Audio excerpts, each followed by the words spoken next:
This is our 15th annual Community Partnership Forum. We're excited about the opportunity to bring together business, government, and nonprofits. The idea is that addressing important problems in our society really takes all three sectors working together. So we've picked out different issues every year, although this year our focus on organizational culture really is a continuation, I think, of a really interesting conversation we started last year about workforce and workplace issues. In this, I'm tempted to say post-pandemic, I'm not sure we're quite there yet, and economic challenging times, workforce and workplace issues have really risen to the top. So we're excited for our program today. We have some real experts to give us some, I know, useful information about how organizations can be thinking about that. It gives me great pleasure to introduce Mark Schwartz, County Manager from Arlington County, to say a few words of welcome as well. Mark? I'm honored to join you all today at the 15th Annual Partnership Forum, and thank you, Professor Abramson. So, as the County Manager of Arlington County, I see firsthand how a better workplace culture is really the wisest investment people can make in an organization. And in today's world, and you know what I'm talking about when I say the lines are really blurred between creating a positive and supportive workplace culture and some of the other things that happen in the world, really emphasizing a great workplace culture is very, very important. So the pandemic taught us that we could work from anywhere. And for me, I knew the traditional model didn't work anymore when, I'm not making this up, when I got on we'd use Teams instead of Zoom call, and there was a county employee in his pajamas, and I thought, okay, as long as you're being productive, I guess that'll work for me. And so the idea of being flexible and flexible work arrangements is a key thing that we have focused on in Arlington County. And many of our staff have utilized flexible work. And regardless of where you're working, I think it's really incredible. We have driven home the point, our greatest asset is to create an environment where people feel valued and supported. And that flexibility has become a key element of that. We also, and I know you're going to talk a little bit about this today, we've emphasized the importance of equity in the workplace. We have a diverse and inclusive workforce that's so critical to our success. So we want to make sure that everybody feels welcome. We've implemented a lot of training programs to help our employees focus and recognize some of the biases they have. We have done a lot of equity mindset training. We've done racial equity workforce training, and we have spent a lot of time on realizing Arlington's commitment to equity or race. And, engaging employees is really a challenge, I think, with this mixed kind of environment. We have one thing that I'm really proud of that we've done in the last year and a half or 2 years. We have formed, at this point, we have almost a dozen employee resource groups. I have found that to be an incredibly useful resource. Whether it's the Asian Heritage Alliance, the Black Employee Council, they wouldn't put in my notes here chavura because they don't like to do the ch sound, but it's chavura for Jewish employees. We have Leveraging Employee Awareness with Disabilities, LEAD, and a whole bunch of groups like that. So we must spend a lot of time continuing and emphasizing the importance of culture in the workplace. The issue that I continue to wrestle with is, can workplace culture be absorbed through a computer monitor? I don't know the answer to that question. I don't know if you're going to talk about that today. I know the first panel is going to be led by Glenn Davidson. I'm sure he has the answer to that question. And also, will people, the employers, be able to respect boundaries now that people are often in the virtual world? I have found it has taken extra effort on my part knowing that some of my employees are working with flexible work arrangements, the sense that perhaps they really are available 24/7 has really been a stressor. And I have to kick myself at times to say, okay, they're not here, they say they're available, but you still have to respect those boundaries. So a lot of challenges going on with that. The other challenge also as a local government is how often we'll be in the workplace. And so I know some of my friends, for example, my friend Brian Hill in Fairfax has been talking about maybe bringing employees back 4 or 5 days a week. And I've urged him to do so that I can hire all the disgruntled employees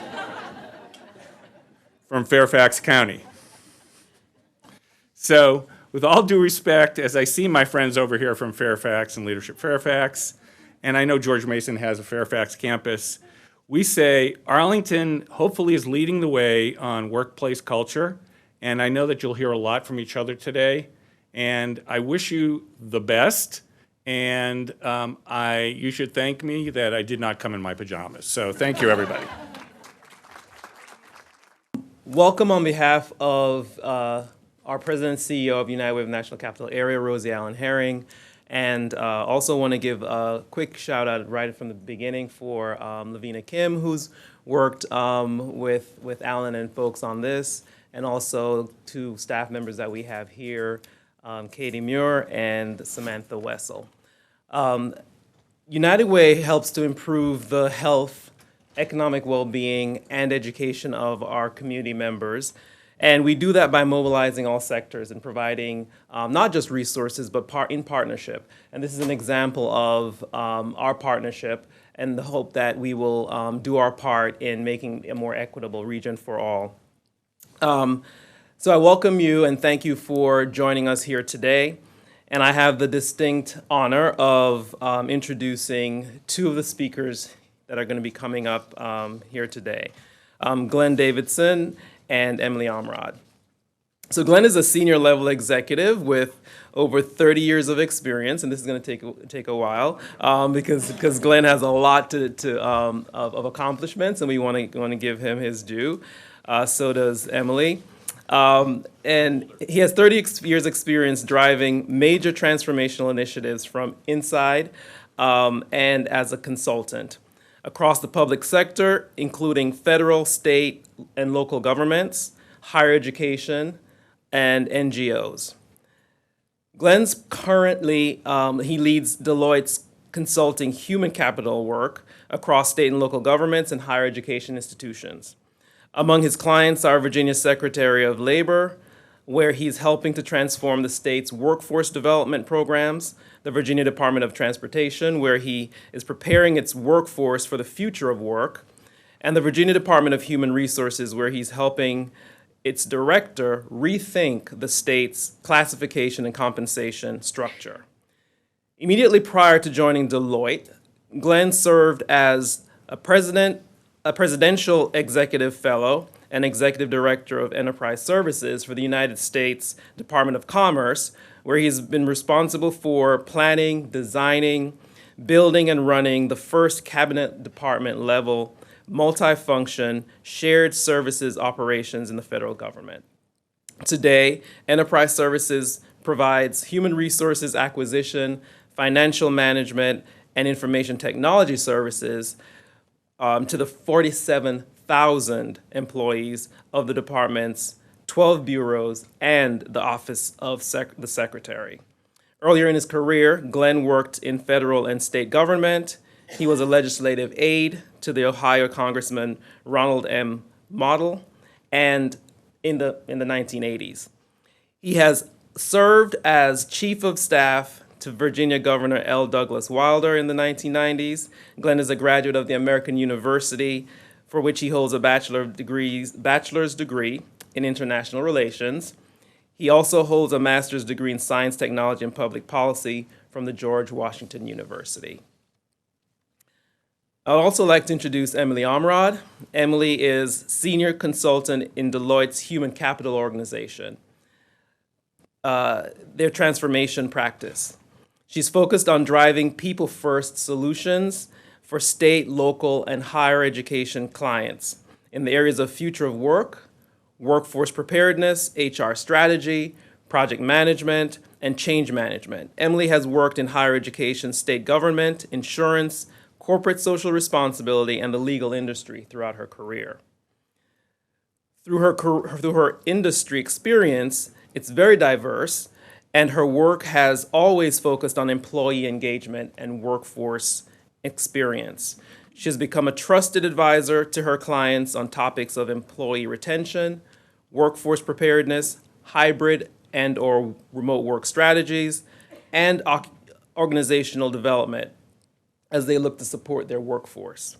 Emily serves as program manager for Deloitte's Future of Work Institute, a signature micro-credential experience designed to help learners explore the future of work skills and jobs and understand how those future experiences may evolve.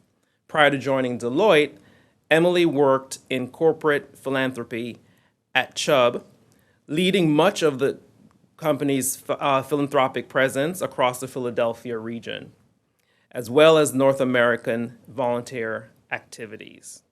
Emily is a graduate of Vassar College, from which she holds a bachelor's degree in English.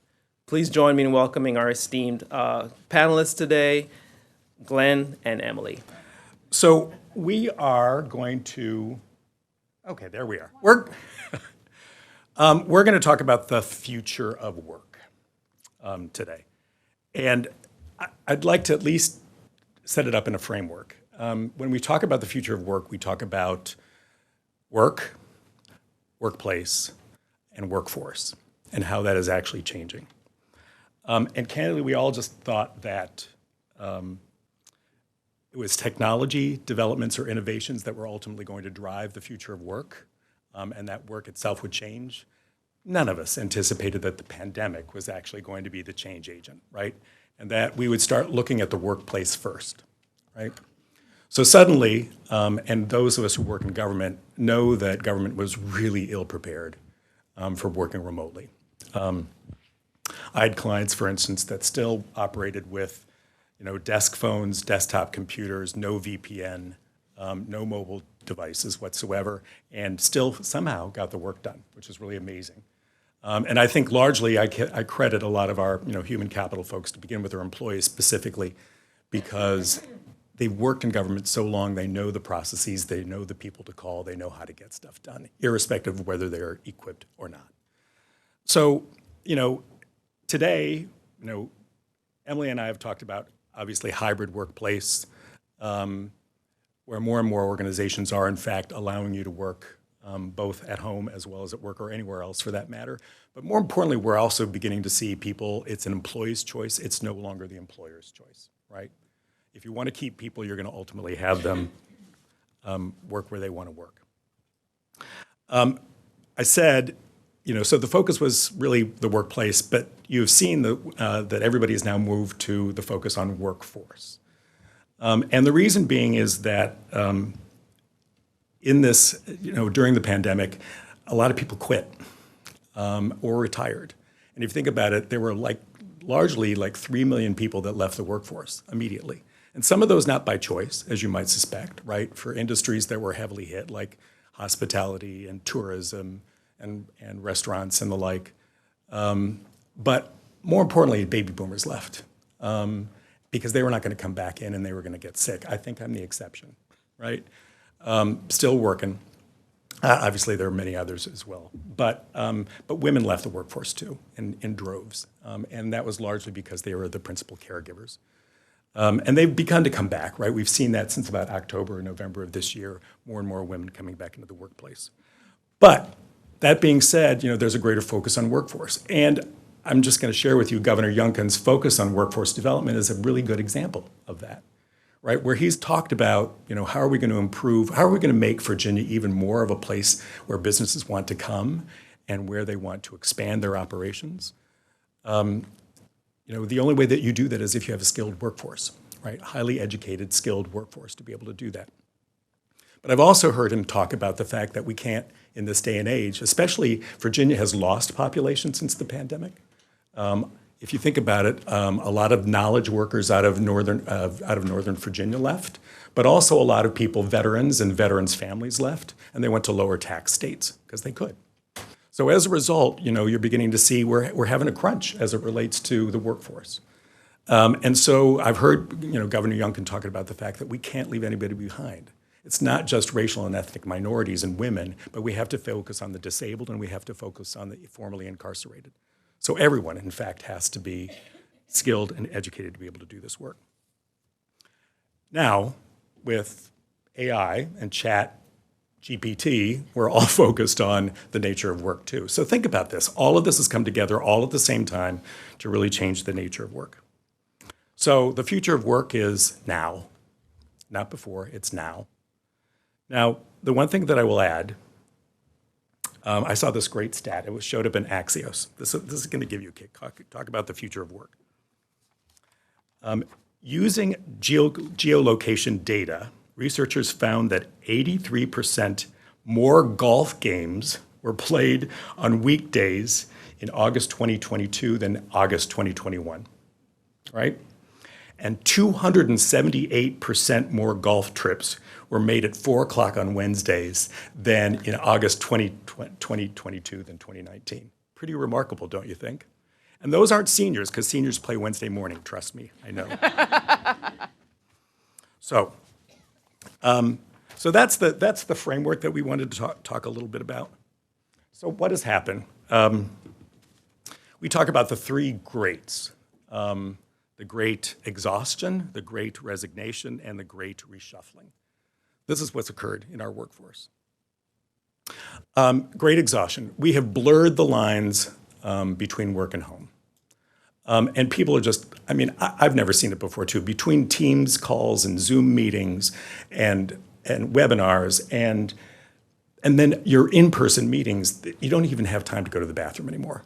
Right? It's just sheer exhaustion from like 8 a.m. until 6 p.m. straight through the day. So people are beginning to say, I can't do this anymore. And it has clearly taken a huge impact on women more than anybody else. That's why we're seeing a lot of quiet quitting. A lot of quiet quitting. Yeah. The Great Resignation. It's really quite interesting. There was an epiphany. People had an epiphany during the pandemic. And it was largely, I don't have to do this anymore. I can do something completely different if I want to. I'm not dependent on this employer anymore. And you should know that there was a huge spike in numbers of new business registrations across the country during the pandemic and thereafter. And think about it, they're now in business and they're hiring as well. So it's even more difficult. And then the great reshuffling. People left. We've lost how many colleagues that, if you think about it, Deloitte's government and public service business is really focused around the Roslyn area. I always say Arlington because I'm an Arlingtonian, but everybody else in the country calls it Roslyn. Makes me nuts. And those of us who don't live in the DC-based area are very confused at the difference between Arlington and Roslyn. and people like Glenn help. Exactly. So I'll just share with you, it's people left, right? We had colleagues that went to Utah and Nevada to go skiing, for instance, right? Because they could start their day at 6 and then they could be out on the slopes by 2, right? Or people who went to Hawaii or people who went to California or Florida, right? Because they could, and they're not coming back, right? Because they don't need to come back. Yeah, and we're here on George Mason's campus. 52%. It's on average. Coop HR, which is the main association for HR professionals in higher education, they recently published a study that said 52% of higher education staff, even as of this past fall, are looking to leave their jobs in the next 12 months.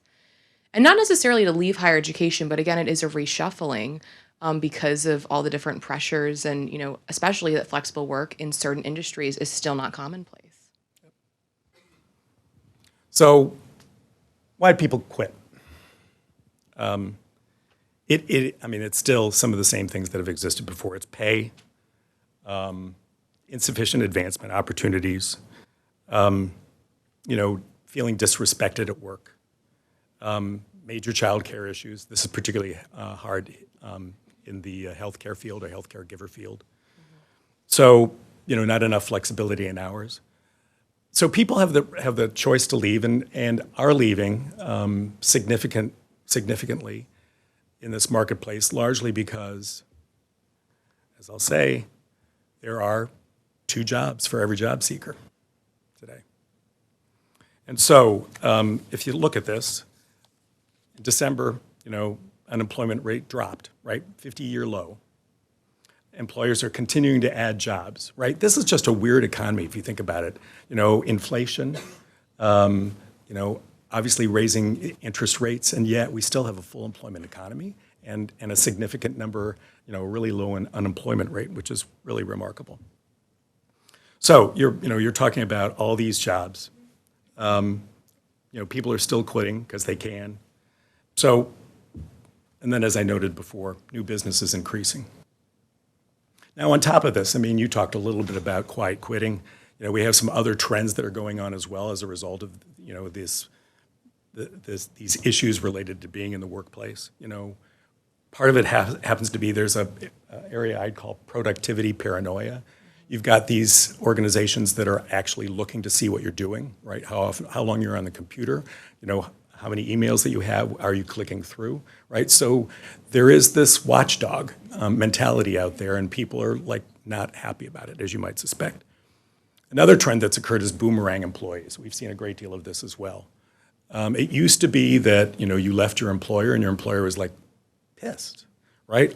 I don't want anything to do with you anymore. But that's just really stupid because you invested so much in those people to begin with, and they want to come back, and they'll probably be even better employees and more loyal employees than they were before. So we're seeing a tremendous number of people come back, particularly in the consulting realm. And honestly, a lot of companies now in professional services, so consulting, accounting, legal, a lot of the tech companies now have formed very robust alumni programs in order to deal with said boomerangs, right? Where maybe you stay in contact with them so they eventually come back, or to create new business, foster new relationships. It's really interesting. Yeah. There's also another trend you probably heard, career cushioning. And that's largely where people are actually looking for plan B, right? They're out there in the looking for jobs anyway. LinkedIn, obviously just looking for what jobs are available, for instance, or preparing their resume, or going out and networking for that purpose as well. So this is a really, really tough market for employers, and a really great market for employees right now. So what do you do about it? I'm not done characterizing. One more characterization, and then I'm going to hand it over to Emily.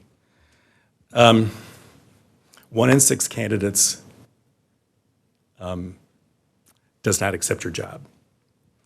What's really interesting is we find even at Deloitte, they'll sign a contract and they're coming and they don't show up on day 1. Have you seen that? It's just really remarkable. No explanation, no love you note, right? We're not coming. Average cost of hire, this is a problem too because you can't afford to do this over and over and over again. $5,000 is a cost largely of finding somebody to work for you. As a former Fed, it's even more because it's just that elongated process of getting people in here. We say 119 days is the average to get somebody in the door. Jeff Pon, who used to be the OPM director, will probably tell you it was probably much, much higher than that. 80 days the target, but for me as a commerce employee, it was 200 days to get somebody in the door. And then negotiating salaries. You can't get anybody in without a signing bonus today or a sign-on bonus. And then you also have to promise other bonuses and pay raises and promotions more than you did in the past. So that's the situation, right? This is a different workplace today and a different workforce today than I'm used to. So what do we do? What do we do?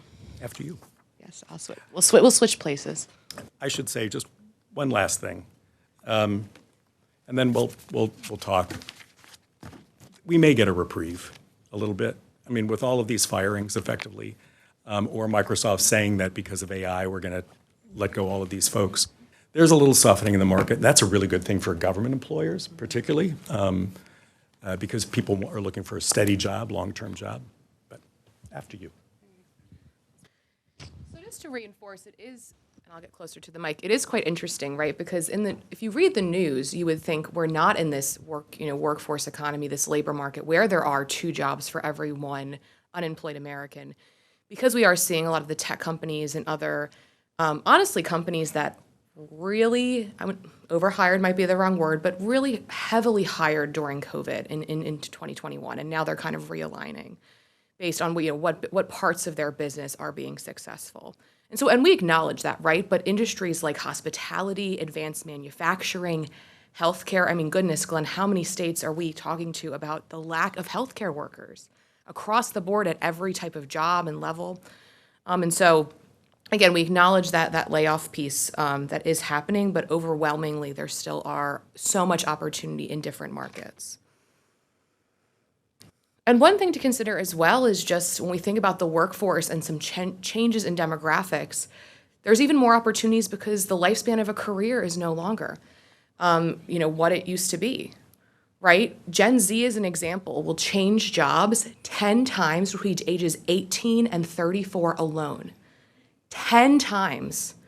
That's what, a 16-year span, 10 times? And part of that's because of the gig economy, right? They're driving for DoorDash, Uber, right? There's lots of opportunities to do crowdsource work while you're hopping on these different online platforms and getting to, work for a couple hours, a small paycheck hits your bank account and then you're on to your classwork or whatever you're doing. Maybe you're doing another job. But we have, because of longer life expectancies, we, have a different situation in terms of how we're looking at work and looking at skills. The other thing I'll mention, Glenn really teed me up well in terms of how the future of work is not just about AI. But that being said, before COVID, we at Deloitte have been talking about the future of work long before the pandemic. I think we established our workforce transformation practice back in 2016, 2017. Well, at that time, all of our clients and the organizations we were working with, all they wanted to talk about was that AI was going to take all their jobs. And their employees were concerned, right? We were seeing all this technology come out in terms of expediting things, making them quicker. But studies have shown that in reality, 97 million new roles will be created by 2025 as humans, machines, and AI work together. In fact, it's that human skills and our essential humanity in terms of what makes us good employees is being better enabled by technology and by AI. It's about humans working alongside technology, not technology taking our jobs. So we teed you up. There's a lot of challenges right now. And I know the topic of today's conversation is really around workplace culture, and that culture is key. And truly, Glenn said the future of work is now. We believe the future of work is for everyone. We don't want to leave anyone behind in the labor market who wants to work. And neither do our state leaders, neither do our CEOs, right? So many companies are still struggling to fill roles. And so here are some ways we, at least in our research, have seen organizations like yours can think about the future of work. So there's 3 fundamentals. 1, think like a researcher. Number 2, co-create the relationship. And we say the relationship, we mean the worker and the employer or organization. And then 3, and I think this is very even has been expressed in some of the opening speeches today, prioritize human outcomes. Right? We talk about equity in the workplace. We talk about ESG and sustainability in the workplace, right? All of these things are connected in terms of having, a successful business where workers are happy. So I cannot go into every single one of these 9 key trends. We are going to focus on a couple. So I'll actually plug, this is the focus of our 2023 Human Capital Trends Report. And so if you Google Deloitte Human Capital Trends Report, this will come up, and there are dedicated articles and reports on each of these topics that have a lot of really great data, as hopefully you're looking to learn more after our presentation today. So think like a researcher. So a couple things. Number 1, how many of you have heard of skills-based hiring? Some. Okay, most of the room. I like it. How many of you are practicing skills-based hiring in your organizations? A little bit. I see some shaking of hands. Okay. I know this is the topic I'm going to really drill down into today. But we see a potential for an end of jobs as we know it. And really that's both really approaching and thinking about skills-based hiring, don't kill me, George Mason, non-degree hiring, and the skills-based organization, right? How do you set up your organizational infrastructure to better support thinking about a skills portfolio versus a job description that requires X amount of years of work experience, degrees, et cetera. Powering human impact with technology, right? How many of us are talking about data-informed decisions, data-driven XYZ? And ultimately, the idea of thinking like a researcher is taking risks, right? So often we think, oh, we have to think about it for months, even for years before piloting or trying something new in an organization.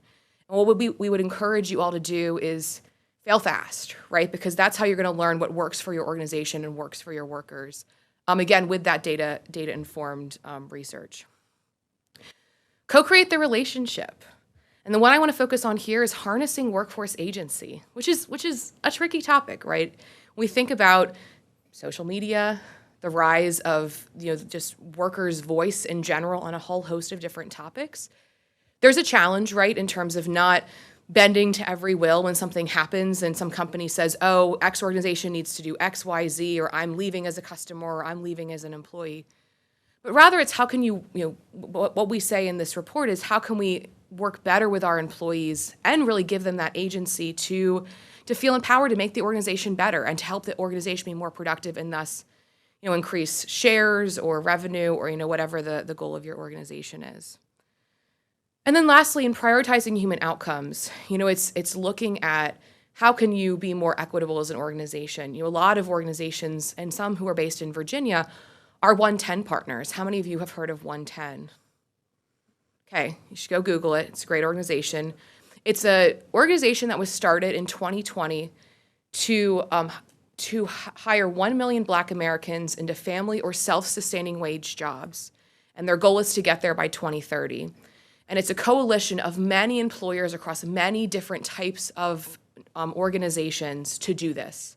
Deloitte is a 110 partner, as are many companies, and it is a great way to help progress equity goals and honestly also help bring in talent that just has been locked out of the workforce for a long time. And then lastly, sustainability, right? We know obviously climate change, the climate crisis is on the forefront of everyone's mind. But it actually is an opportunity for us in the workforce. Our research has shown over 300 million new jobs will be created as a result of climate change, and that we in the US already have 80% of the skills we need to do said jobs. And honestly, it's potentially that even some of your jobs kind of fall into this category, right? Because of just the changing nature of our work and kind of what is going to be affected by climate change. And so it's, again, thinking like a researcher, failing fast, trying new things, co-creating that relationship, and lastly, prioritizing the human at the center of everything. But I want to drill down a little bit more into navigating the end of jobs, because that sounds quite scary, right? You hear navigating the end of jobs, right, Glenn? And you're like, I'm going to be without a job. But in reality, it's the end of jobs as we know it, as the standard job description that requires a whole host of different things that may not actually be required to do our job. How many of us are in jobs right now where half of our role, if not more, it was not in the job description when we started? Right? That's because jobs change, right? And we have to be thinking about what skills do we have to approach our work rather than thinking narrow-mindedly about the work that we're actually doing. So, and there's a couple different ways to approach this concept. One is to embrace what we call the skills-based organization, which again reimagines the infrastructure of how you're set up, so how HR works with different parts of an organization to think about hiring. It's about rewriting job descriptions, evaluating, is a degree actually required for said job? Or could we look at years of work experience, micro-credentials, alternative credentials, or certificates to do a job? And this is why organizations like 110 and others are really partnering with employers to help reimagine what that might look like. Many companies are already doing this successfully. One example I'll share is IBM. Over 50% of IBM's jobs currently posted on their website do not require a college degree. Now, it's another situation. You have to talk to our friends over at IBM in terms of what those numbers look like internally. Right, that first step is what those job requirements and descriptions look like. Again, being more skills approach from the beginning, and then building the infrastructure internally within an organization to make sure that folks who are coming in maybe without degrees or maybe in the non-traditional sense can still be successful and promote from within.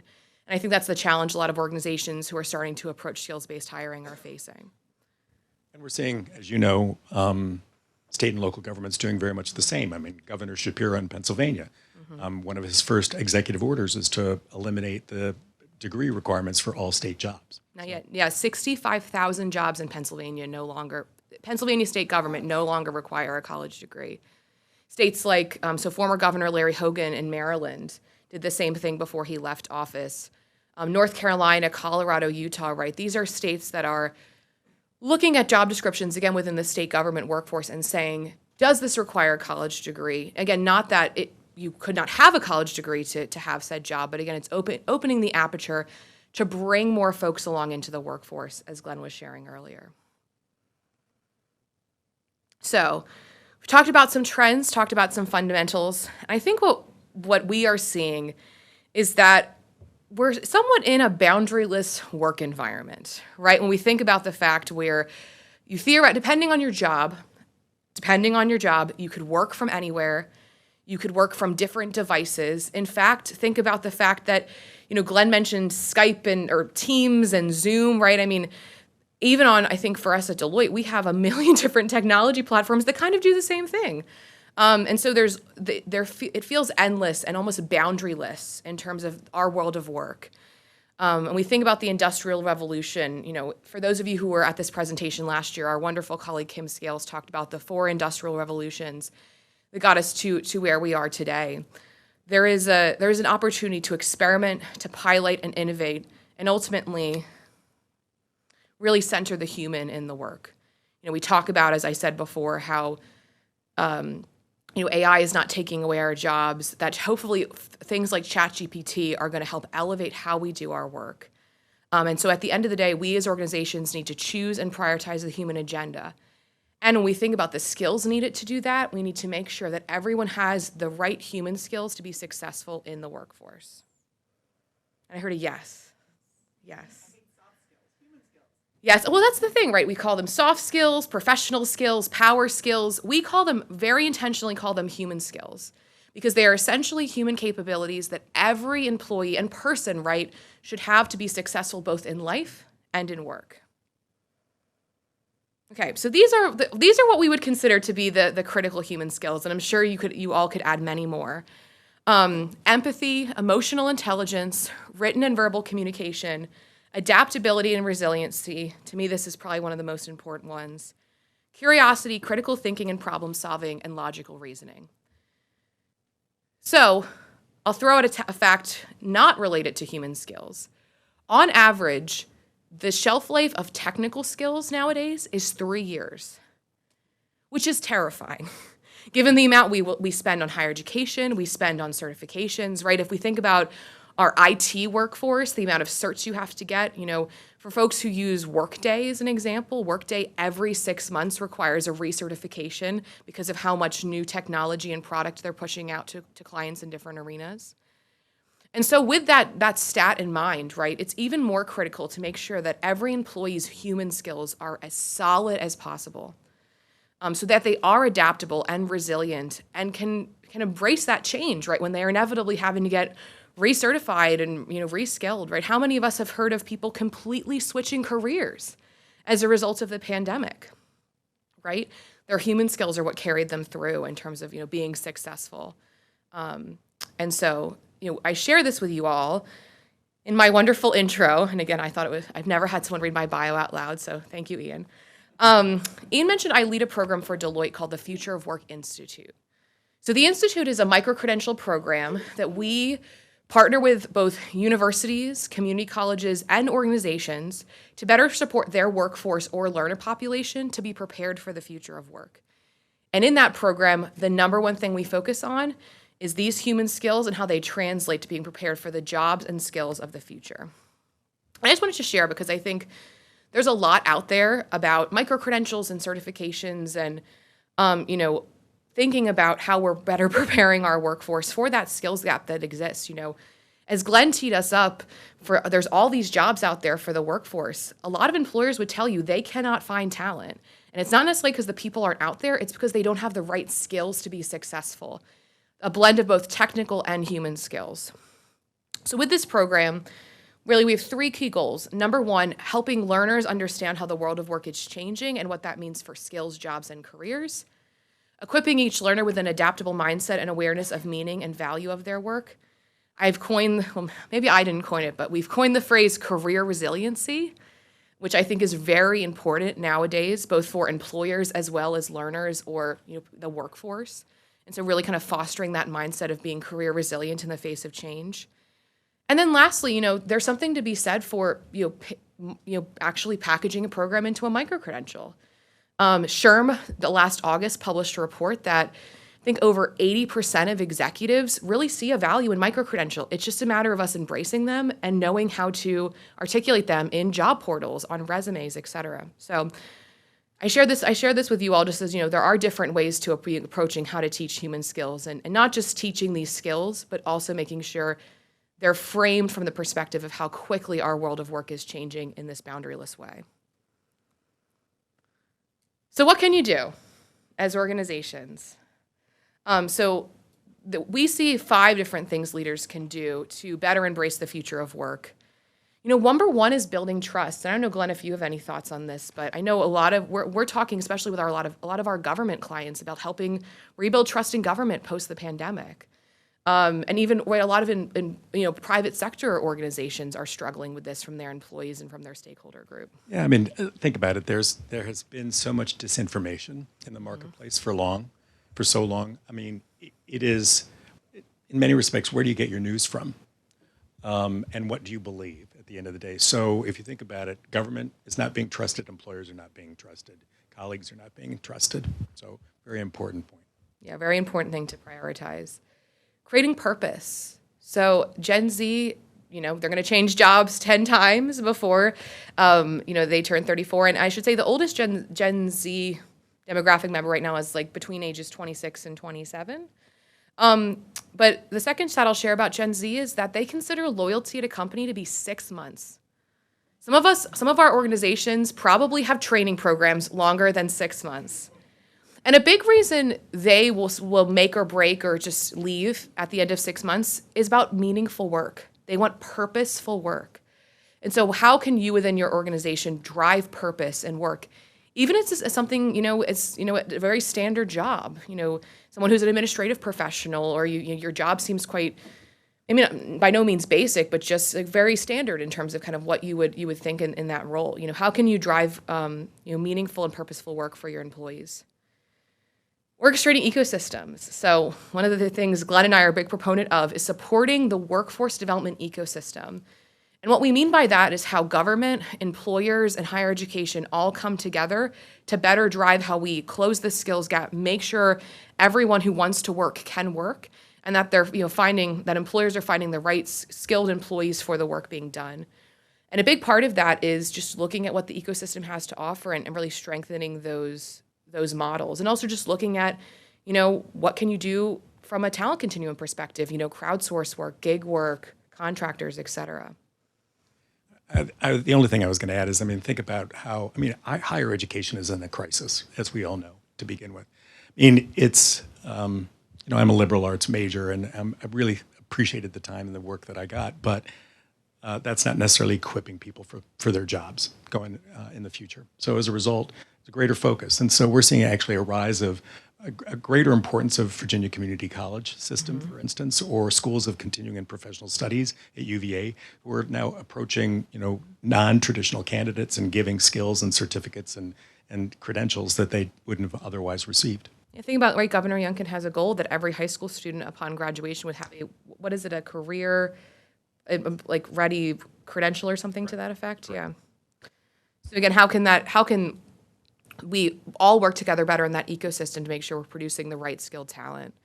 Advocating for work-life balance, and as we talked about earlier, May is Mental Health Awareness Month, and how can we, in this boundaryless world, better advocate for work-life balance and really helping our employees within reason set those boundaries so that they are successful at work, and they don't quit, burn out, or just completely disengage from the workforce overall. Well, and we at Deloitte have been calling it work-life compartmentalization. And largely because you never know when you're going to have to work, right? And so sometimes you need the flexibility to do something else, go to the doctor, pick up your kid at school, drive them to a soccer game, whatever it might be. You know you're going to continue to work. You just need to be able to separate and have that flexibility and have the permissions of your employer. And then lastly, facilitating connections. And we know this is challenging in that boundaryless world of work, in hybrid and remote settings. And so it's honestly, it's events like today, right, where you're connecting and coming in person to, foster new relationships, to meet people. And I think a lot of organizations we've seen be very successful with this are, driving towards, special in-office days, are driving towards, how can we make sure that our teams are set up for success and actually get to know each other in person. As oftentimes, especially folks who were hired during COVID, some of them have never met a lot of their colleagues in person. And, while hybrid and remote options are fabulous, there needs to be that balance in terms of making sure we're still fostering that in-person connection. It's funny. We bend over backwards where we work to make those connections. We have free lunch Wednesday in the Roslyn office, right? And I can't tell you how many 20s and 30-year-olds are there. I can't get a desk to save my life. But often we see our younger employees generally taking over all the offices because they need to get away from home, right? They may be in a group house. They may be in a shared apartment. They need the separation. They need to get outside of those walls. And so delighted that people are beginning to come back on their own volition and make those connections. Yeah, so with our Future of Work Institute program, it's been quite fascinating. One of the things we talk about, so we do a lab module on work, a lab module on workforce, and one on workplace. And we get to workplace, we ask the question, right, what type of work environment do you want? And I should say this is the program we do with college students. And way more students than I ever would have thought want fully in-person jobs. Like 18 to 22-year-olds who want fully in-person jobs because they experienced Zoom school throughout COVID. Even some of their college education was potentially very virtual, and they really want that full embraced connection of the in-person experience. And I think we have to. It makes me hopeful, right, in terms of what things look like for the next generation. So with that, I think we have a little bit of time if anyone has any questions, and we have some mics and a mic runner. Everything that you really talked about always boils down to me the one crisis that there has been since the caveman, leadership. So, how do you look at it, like, with all of those stats? Is it just poor leadership at organizations that are failing to recognize the culture that they want and then perpetuating that? And as a result, all of these other things crop up. Glenn, you want to go first? Yeah, very sensitive topic for me. It was say this in front of Jeff Pond, who you'll be hearing from in a little bit, but as a former Fed, I found a dearth of leadership in the federal government generally, and an inability to largely lead people and understand what it was going to take to have a productive workforce. But I think there are other issues as well, in the commercial world as well. And I think largely, we talk about the human skills. You could put them back up, for instance, and I think a leader has to have all of those skills as well, right, including empathy, right? So it's to really understand what your employers need, but also, I'd look at it as a baby boomer. You came to work, you got a paycheck, you left, right? You did exactly what you were told to do. That's all changed, right? And it's changed for the good, I think, in many respects. Yeah, I would add, one of the things we're seeing a lot in the work I do is honestly lack of professional development for those at the middle management level. And I think that's, when we say leaders, right, there's a difference between a C-suite executive or someone who manages, say, a team of 3 to 10 people. And those are the people actually driving a lot of these decisions that you see that we talked about today. And depending on the nature of the organization you work for, as an example, I find a lot of universities have very little training for higher education staff managers, as an example.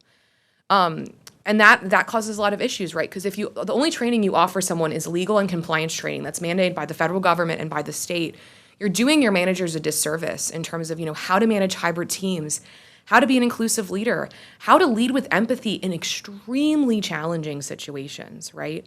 And especially, unfortunately, if that person had a bad manager coming up, even if they hate it how that person managed them, they're going to be more likely to potentially mirror that behavior because that's all they've seen. And so I think one of the things we say, you're 100% right about leadership, It's about making sure that there is strong professional development across an organization, top down, that is making sure employees feel supported and have the right skills to successfully lead teams.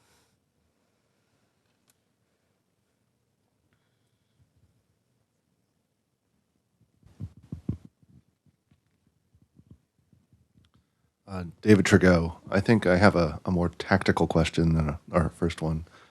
We have these great skills up here, and I'm currently trying to hire someone.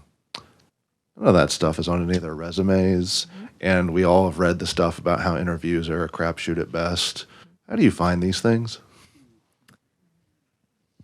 It's a great question. Number one, I think when we talk about growing some of these skills, it's not the traditional, oh, I'm going through a degree program or, certification program to get them. It is incredibly hard, as an example, to teach empathy. And I think where we have seen success in terms of finding if employees have these is by, I'm going to use a consulting term, but things like case studies or allowing them to experience.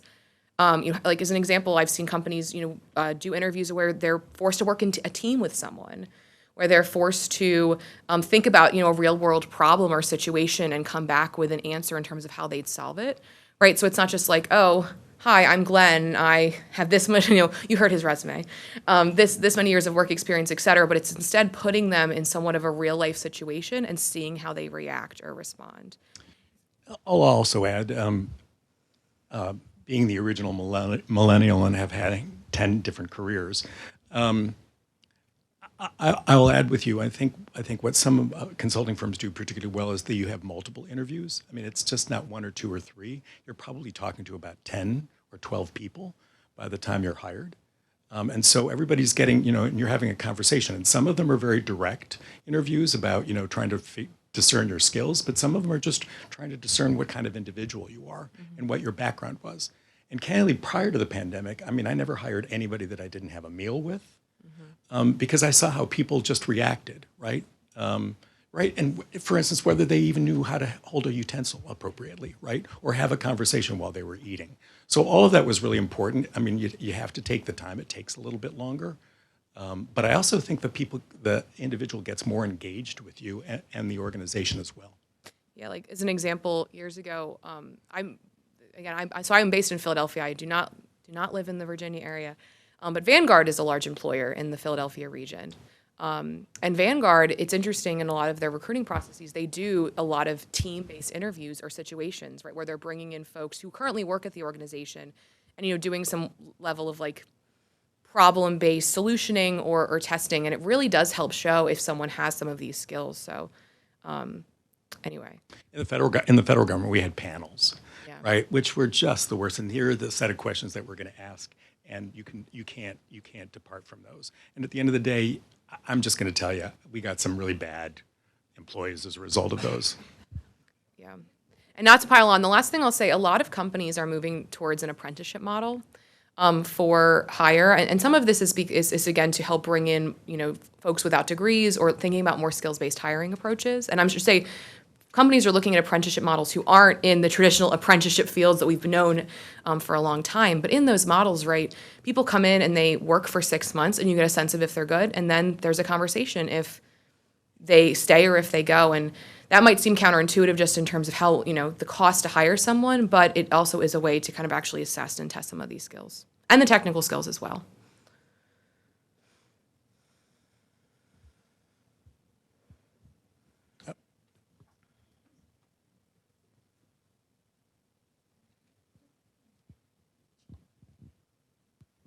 Thank you. My name is Janine Callahan. I loved your presentation. I've done a lot of work through my career with colleagues from Deloitte, so it's great to see you. So I work for a government contractor, and I'm very curious about if you're seeing any sort of shift in acquisition approach for outsourced like technical workforce for the government that moves away from labor categories with years of experience and certifications and college degrees as base requirements and more into sort of this skill-based approach that you discussed. I'll let Glenn take this one. Not yet. It's a really good point. I think it hasn't penetrated the acquisition shops yet. I think it's just a matter of time. As you know, as governments are, it's really interesting. Depending on the agency, depending on the department, depending on the state, depending on the local government, people are either requiring you to come to work or not come to work. We're going to, that has had a ripple effect. I think at the end of the day, if we're not able to find the people that we need, it's going to force the change. But I think HR is going to ultimately have to do that first within their own departments and agencies, and I think acquisition will come next. Yeah, and I think too, President Biden in his first term did issue an executive order suggesting agencies look into more skills-based hiring and non-degree hiring approaches. But there's a huge difference between an executive order and actually flowing all the way down. It'll be very interesting, honestly, to see from a state government perspective how a lot of these, what Governor Shapiro did in Pennsylvania is an example. If they actually truly force change, the hope is that they do, and that there's a ripple effect across the private sector, federal government, et cetera.